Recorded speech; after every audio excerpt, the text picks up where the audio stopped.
Thank you, Madam Toastmaster. What high expectations you'll expect me to live up to after that wonderful introduction. What did the preacher say, or, excuse me, what did the Toastmaster say to the preacher after the sermon? Nobody knows? How'd I do? He said, you had 2 ahs, you used the word of the day twice,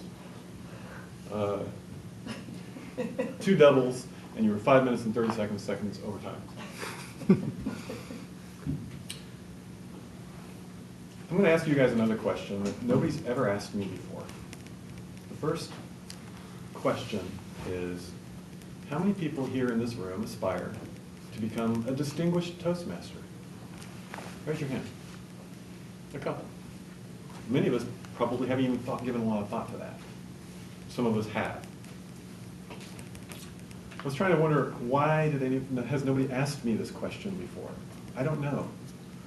But I think that it might have something to do with the fact that we have a relatively new club, and none of our members have actually reached that goal before.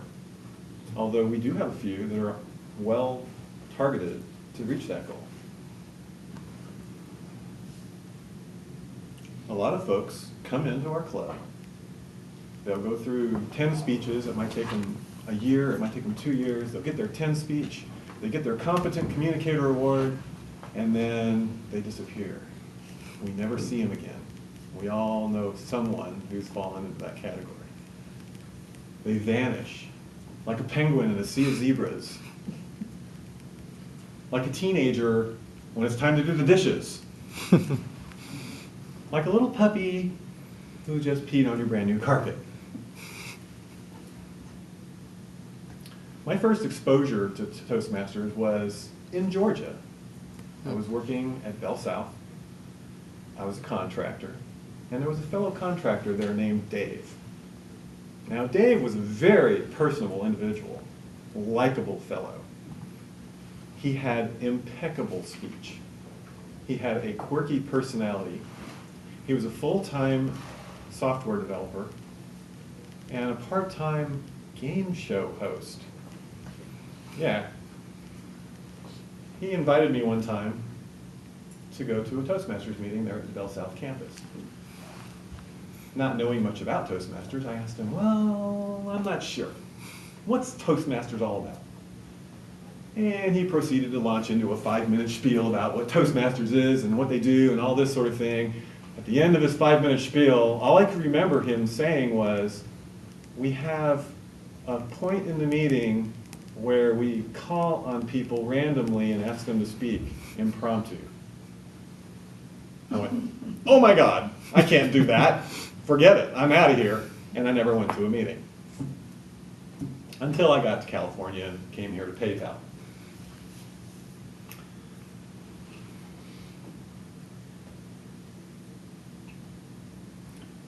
I was thinking to myself, why would I need to go to a Toastmasters meeting anyway?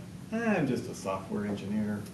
I only deal with 3 other people in my career, my manager and a couple of other developers. What do I care if I don't speak very well? What difference does that make? Toastmasters, Shmoastmasters. But I was a fairly confident individual. I have a fair degree of confidence. Some people would even call me cocky. That's okay. My mother raised me that way. But Toastmasters has allowed me to improve my delivery and my style.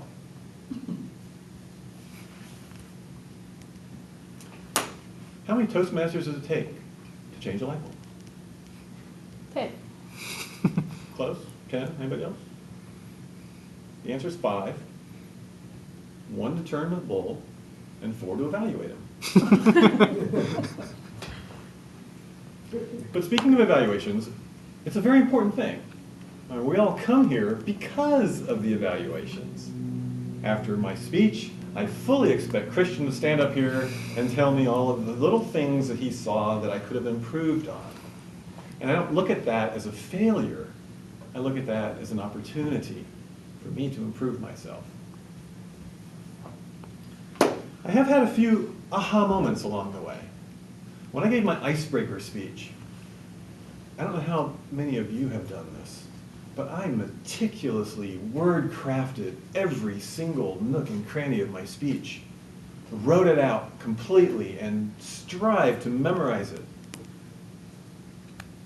And there's a saying that says that there's 3 speeches. There's always 3 speeches. The one you wrote, the one you gave, and the one you wished you gave. Well, I fell into that category, hook, line, and sinker. I was in there, I gave my speech, and at the end of the speech, I looked at my notes, and I had said absolutely nothing exactly the way I had crafted it in my preparation. And since then, I've learned that it's okay. I get an idea in my head of what I want to do, I write it down, I get my concepts down, and pretty much wing it from there on out. Sometimes I'll glance at my notes because I might think, oh, there might be an idea in there that I just want to make sure I get in. But I assure you that half of the time that I give a speech, 50% of the material that's on my notes that I've prepared, you don't even get to hear. And there's another 50% that I didn't even put on my notes, and that's the stuff you do hear. That's the way it works for me. One of my favorite phrases is, I'll write this down because this is a really cool one. Some of you may have heard this before.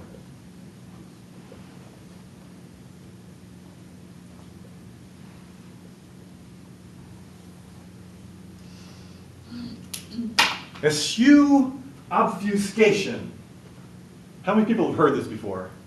Does anybody know what either one of those words mean? That's cool. Eschew obfuscation. Eschew means to avoid, quite simply. And obfuscation means confusion. Avoid confusion. So maybe we could just say that instead of eschew obfuscation. The key here is to keep it simple. Keep everything as simple as you possibly can.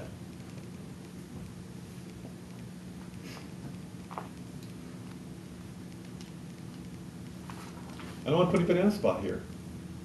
How many people who are members, because if you're not a member, you don't get the Toastmasters magazine, throw their Toastmasters magazine on a pile of material that they fully intend to read at some point in the future, and then a month later there's another one that gets on top of that, and you still haven't read the first one? Raise your hand. Come on, don't be shy. We've all done it. Not the nada. I don't get them anymore. No, just kidding. One of the best benefits of being a Toastmaster is that magazine.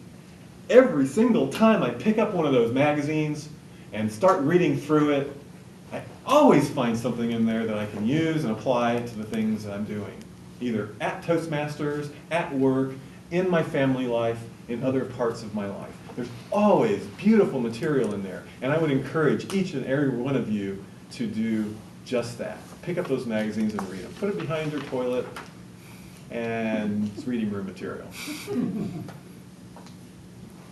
And finally, I'd just like to say that since I've been in Toastmasters here, I have met so many individuals, so many neat individuals, great people. It's been a terrific pleasure to come across people such as Nicole Kim, who is one of the founders of this club and still is a member of this club, by the way, and I understand is back in campus and hopefully will apply or will be coming to our meetings.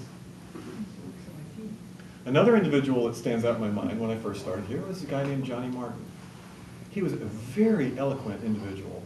He spoke crisply and crafted his phrases so well.